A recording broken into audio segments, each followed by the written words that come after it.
پیارے بچوں، آج ہم سیکھیں گے دوسرا کلمہ شہادت۔ شہادت معنی گواہی دینا۔ اشہد ان لا الہ الا اللہ وحدہ لا شریک لہ واشہد ان محمدا عبدہ ورسولہ۔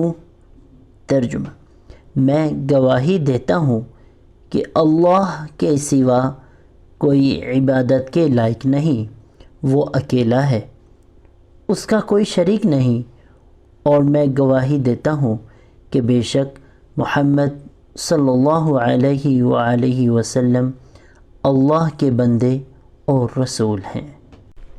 اور پیارے بچوں، آپ نے ان کلموں کو یاد کرنے کی کوشش کرنی ہے، اور ان کا جو مطلب ہے، ترجمہ ہے، وہ بھی آپ نے سیکھنا ہے اور اس کو سمجھنا ہے۔ تو اللہ تعالی ہمیں اس پہ عمل کرنے کی توفیق نصیب فرمائے۔ ٹھیک ہے پیارے بچوں، اللہ حافظ، السلام علیکم ورحمۃ اللہ وبرکاتہ۔